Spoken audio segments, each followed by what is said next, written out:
ఒక మంచికైనా ఒక చెడుకైనా ఫస్ట్ నాయ బ్రాహ్మణులు ఉంటారు, ఇట్లా రజకులు ఉంటారు.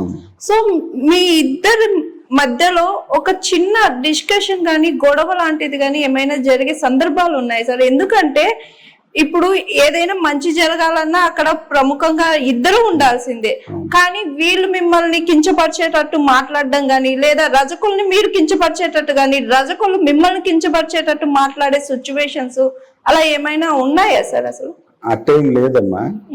వీళ్ళిద్దరు కూడా అన్నదమ్ములతో సమానంగా ఒక రైతు ఇంటికి పోయినా ఆ రైతు ఇంట్లో రజకులు బట్టలు ఉతికి వాళ్ళ పెళ్లిళ్ళ కార్యక్రమాలు కానివ్వండి, వాళ్ళ ఇంటికి ఏ ఫంక్షన్ జరిగినా ఆ ఫంక్షన్ అయిపోయేంత వరకు పనిచేస్తాడు.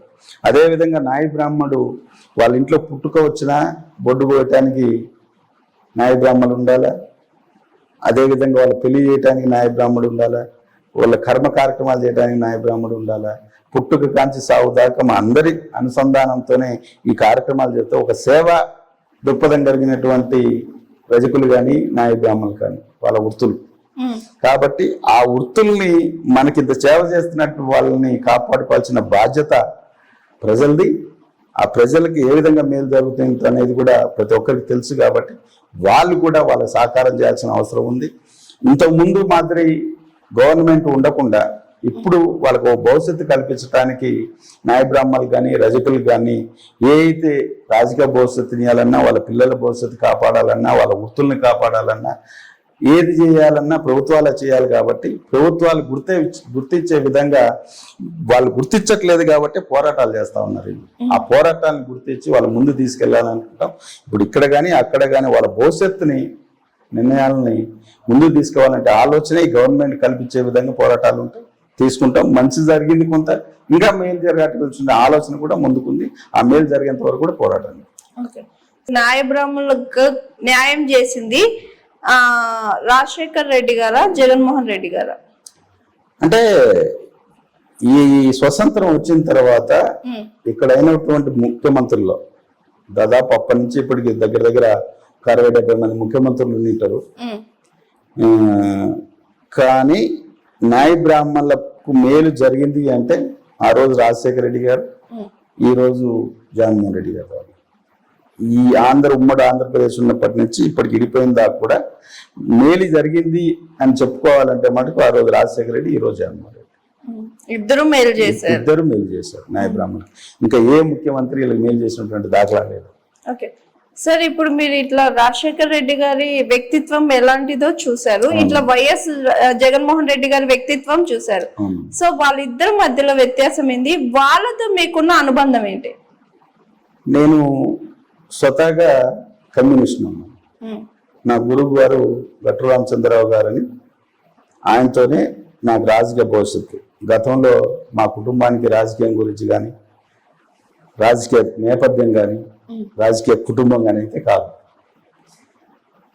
మామూలుగా మా వృత్తిని నేను కొనసాగించుకుంటా చదువుకొని ఏదైతే మా కమ్యూనిస్టుకు సంబంధించినటువంటి మా పెద్దల గురువులు గట్టు రామచంద్ర గారి ద్వారా రాజకీయాల్లోకి రావటం జరిగింది.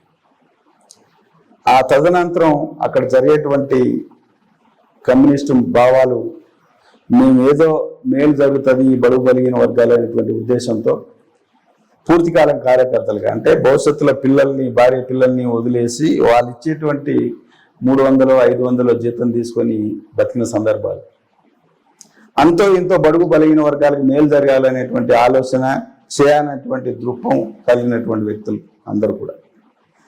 దాంట్లో మా గురుగారంగా తిట్టా, ఏ విధంగా బడుగు బలిగిన వర్గాలని ముందుకు తీసుకెళ్ళాలి, వాళ్ళకి ఏ విధంగా అన్యాయం జరుగుతూ ఉంది, ఎక్కడ అన్యాయం జరుగుతూ ఉంది అనే దాని మీద కూడా మమ్మల్ని అందరినీ కూడా పోరాటాలకు ముందుకు తీసినటువంటి వ్యక్తి. కమ్యూనిస్టుల ద్వారా మనం బాగుపడతాం, బడుగు బలిగిన వర్గాలకు మేలు జరుగుతున్నటువంటి ఆశించినటువంటి వ్యక్తుల్లో మేము. కానీ అక్కడ కూడా అన్యాయం జరిగింది. అక్కడ కూడా ఏదైతే పెత్తందారితనం వచ్చిందో అప్పుడు మేము అనుకున్నాం, అరే భవిష్యత్తు మన పిల్లల భవిష్యత్తు కూడా నాశనం చేసి వీళ్ళ కాడ ఉండి చేసేదేం లేదు అని చెప్పి మేము అసలు రాజకీయాలు విరమించుకోవాలనేటువంటి స్థితికి వచ్చి అందరం మానుకొని ఎవరో ఏదో వృత్తి చేసుకొని బద్దాం అనేటువంటి వెళ్ళిపోయాం. మేము వెళ్ళిపోయిన తరుణంలో మళ్ళా ఒక 3 నెలల తర్వాత నేరుగా వైఎస్ రాజశేఖర రెడ్డి గారి నుంచి మా గురువు గారికి ఫోన్ వచ్చింది. వెంకటరామచంద్రరావు గారికి. ఆయన భయపడిపోయాడు. మేము మా అందరికి కూడా ఎంత భయం వేసింది, ఎందుకంటే ఈ కమ్యూనిస్టులు మేము మానుకున్నామని చెప్పి ఏదైనా కేసులు పెట్టారేమో, మా మీద ఇబ్బంది పడతామేమో అనుకున్నాం.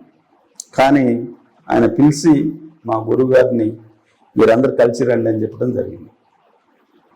పోయి మేమందరం కూర్చున్న తర్వాత మా భవిష్యత్తు గురించి ఆయనే చెప్పింది, మా పేర్లు మా భవిష్యత్తు గురించి ఆయనే చెప్పింది. ఇప్పటికీ మా గురువు గారిని గట్టు అని చెప్పి ఒక శబ్దం వినిపించింది అంటే ఆయన నోట్లోంచి వచ్చినట్టుగానే మేము భావిస్తాం. ఎట్టంటే ఆ విధంగా గుర్తించి రాజకీయ భవిష్యత్తు మీకు నేను ఇస్తాను, మీరు పార్టీకి పనిచేయండి, మీకు మీ క్యాస్ట్లకు సంబంధించినటువంటి సమస్యలు ఏమండి ఇవ్వండి, దాన్ని జనాల్లోకి తీసుకెళ్ళండి, దాన్ని ఇంప్లిమెంట్ చేసేదానికి నేను ఉన్నా అని చెప్పి మాకు భరోసా ఇచ్చి, మేము వార్డు సభ్యులం కూడా కాదు, మా అందరికి కలిపి ఆదర్శ్ నగర్ 151 ఎమ్మెల్యే కోటర్ ఇచ్చి మమ్మల్ని ముందుకు తీసుకెళ్ళినటువంటి వ్యక్తి రాజశేఖర రెడ్డి గారు. కాబట్టి వాళ్ళతో రాజకీయం మొదలుపెట్టే మా గురువు గారితో సహా. ఆయన మనస్తత్వం ఎలాంటిదంటే పెద్ద రాజకీయ నాయకులు ఎలా ఉంటారు, ఈ కమ్యూనిస్ట్ నుంచి వచ్చినటువంటి రాజకీయ నాయకులు ఎలా ఉంటారు అనేది బాగా అవగాహన ఉన్నటువంటి వ్యక్తి. రాజశేఖర రెడ్డి గారి యొక్క రాజకీయం భవిష్యత్తులో ఇంతవరకు అయితే ఎవరు చేయలే. ఆయన అందరూ మేలు కోరేటువంటి వ్యక్తి. మనస్తత్వాన్ని ఎమ్మటే గుర్తుపట్టి ఒక్కసారి మనం పేరు చెప్తే ఎక్కడున్నా మళ్ళా సంవత్సరం తర్వాత కలిసినా కూడా పేరుతో పెట్టి పిలవగలిగినటువంటి మనస్తత్వం ఉన్నటువంటి రాజశేఖర రెడ్డి గారు. ఆయన వచ్చిన తర్వాత ఎప్పుడైతే ఈ ఫీజు రిమెంబర్స్ ఆరోగ్యశ్రీ కార్యక్రమాలు మొదలు పెట్టారో మాకు కూడా కొంత అరే బడుగు బలిగిన పిల్లల గురించి ఆలోచన చేసేటువంటి వ్యక్తితో ఎమ్మడి ఉండాలనేటువంటి నిర్ణయంతో మేము మా గురువు గారు అందరూ నిర్ణయాలు తీసుకోవడం జరిగింది. అలాంటి వ్యక్తి ఎవరు ఉండరు. ఆయన ఉన్నప్పుడు మేము స్వతహాగా మేము చూసేవాళ్ళం. మా గురువు గారితో పాటు మేము పోయినప్పుడు కమ్యూనిస్ట్ ఎమ్మెల్యేలు వచ్చినా మేలు చేస్తాడు, తెలుగుదేశం ఎమ్మెల్యేలు వచ్చినా మేలు చేస్తాడు, టీఆర్ఎస్ ఎమ్మెల్యేలు వచ్చినా మేలు చేస్తాడు. వాళ్ళ ఊరు నుంచి ఒక టీచర్ వస్తే ఆయన తీసుకెళ్లి గౌరవంగా కూకబెట్టి ఆయన పేరు మీద స్కూల్ పెట్టి నడిపినటువంటి వ్యక్తి రాజశేఖర రెడ్డి గారు. చంద్రబాబు నాయుడు భవిష్యత్తులో ఎప్పుడు బలుగు బలిగిన వర్గాల గురించి కానీ రాజకీయం ఏ విధంగా అణగారిన వర్గాలకి పదవులు ఇచ్చినటువంటి సందర్భం కానీ లేదు. కాబట్టి ఆయన యొక్క మనస్తత్వం మళ్ళీ అలాంటి వ్యక్తి రాడు. మాకు అలాంటి రాజకీయ నాయకుడిని మళ్ళీ మేము చూడలేం. అలాంటి వ్యక్తి ఆయనతో అంత అనుబంధం ఉంది. అలాగే మేము వాళ్ళ కుటుంబానికి అనుబంధంగా ఉన్నాం కాబట్టి కాంగ్రెస్లోంచి జగన్మోహన్ రెడ్డి గారు బయటికి రావటం, ఆయనతో పాటు రాష్ట్రం వెళ్ళిపోవటం, ఇంకా మాకు మేము ఇక్కడి నుంచి నేను ఆంధ్రప్రదేశ్కి వెళ్ళిపోయా, మా గురువు గారేమో తెలంగాణకు పరిమితం అయిపోయారు. అట్లా అక్కడికి వెళ్ళిన తర్వాత మేము ఇంకా నేను తెలుగుదేశానికి అనేది పోలేం కాబట్టి భవిష్యత్ అంతా కూడా జగన్మోహన్ రెడ్డి గారితో ఉండాలని చెప్పేసి ఆ 11 సంవత్సరాలు పనిచేయడం జరిగింది. YSR Congress party state joint సెక్రటరీగా పనిచేశాను. బీసీ విభాగం 6 జిల్లాల కోఆర్డినేటర్గా చేశాను. ఇప్పుడు ఏదైతే 3 జిల్లాల కోఆర్డినేటర్గా ఇప్పటికీ బీసీ విభాగంలో పనిచేస్తున్నా, జోనల్ ఇన్ఛార్జిగా. రాజకీయాల్లో పదవులు కావాల్సినటువంటి పదవులు ఇచ్చినటువంటి ముఖ్యమంత్రి గారు జగన్మోహన్ రెడ్డి గారు. అదేవిధంగా నాకు నేను తిరుపతిలో ఉండటం, తిరుపతిలో ఉద్యోగం రావడానికి కారణం ఆ రోజు రాజశేఖర రెడ్డి గారు మా మిస్సెస్కి. అక్కడ ఆయన సన్నిహితులైనటువంటి భువన కరుణాకర్ రెడ్డి గారితో నేను కలిసిమెలిచటం, భవిష్యత్తు 11 సంవత్సరాలు కూడా కరుణాకర్ రెడ్డి గారి దగ్గర నేను చేయటం, నేను చేసేటువంటి కార్యక్రమాలన్నీ కూడా ఆయన వాళ్ళకు తెలియటంతో మళ్ళా నన్ను రాజకీయంగా గుర్తించినటువంటి వ్యక్తి కరుణాకర్ రెడ్డి గారు. చైర్మన్ చేయడానికి కారకుడు ఆయన. ఆఖరికి టీటీడీ బోర్డు మెంబర్కి కూడా పోటీ పడితే నాకేం అభ్యంతరం లేదని చెప్పినటువంటి వ్యక్తి కూడా కరుణాకర్ రెడ్డి గారు. కాబట్టి భవిష్యత్తు జగన్మోహన్ రెడ్డి గారు అంటే ఉంటుంది. ఆయన కుటుంబం నుంచి మేము వచ్చాం కాబట్టి ఆ కుటుంబంతో కొనసాగుతూ ఉంటాం. తప్పనిసరిగా రాజకీయ భవిష్యత్తు వాళ్ళు దృఢంగా మమ్మల్ని నమ్మారు కాబట్టి వాళ్ళ కోసం ఏం చేయడానికైనా సిద్ధంగా. అంటే ఇప్పుడున్న తెలుగుదేశం గవర్నమెంట్ కి మీ న్యాయ బ్రాహ్మణుల సంఘం తరపున మీరు ఎలాంటి డిమాండ్స్ ఇవ్వాలి అని అనుకుంటున్నారు? ఒకటేనమ్మా, ఇప్పటి వరకు మీరు చేసినటువంటి దాఖలాలు చేయలేదు, అవమానపరిచారు, జరిగింది. మీ ప్రభుత్వం వచ్చింది. ఇప్పటి వరకు గతంలో లేని విధంగా జగన్మోహన్ రెడ్డి గారు జీవోలు ఇచ్చారు. ఈరోజు టీటీడీ పాలక మండలిగా ఇవ్వాలి, ఎన్విరాన్మెంట్ 1100 దేవాలయ బోర్డు మెంబర్గా ఇవ్వాలి, శాసన మండలి సభ్యులుగా ఇవ్వాలి. ఎండోమెంట్కి సంబంధించినటువంటి వృత్తి కళాకారులు, నాసురుడోలు కళాకారులు ప్లస్ క్షోరం గుండు చేసేటువంటి వృత్తిదారులందరినీ కూడా ఉద్యోగులుగా గుర్తించాల్సిన బాధ్యత ఈ గవర్నమెంట్కి ఉంది. అదేవిధంగా కార్పొరేషన్కి మీరు నిధులు ఇచ్చి మా వృత్తిని ఏ విధంగా అయితే ఈరోజు కార్పొరేట్ సంస్థలు అన్నీ కూడా కొల్లగొడుతున్నాయో వాటి గురి కాకుండా షాప్ పెట్టుకోవడానికి 5 లక్షల నుంచి 15 లక్షల వరకు లోన్ ఇచ్చి వాళ్ళ భవిష్యత్తును కాపాడాల్సినటువంటి పరిస్థితి ఉంది.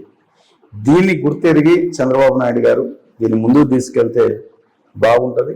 లేదంటే మళ్ళీ మేము పోరాటం చేసి తీసుకోవాల్సిన పరిస్థితి.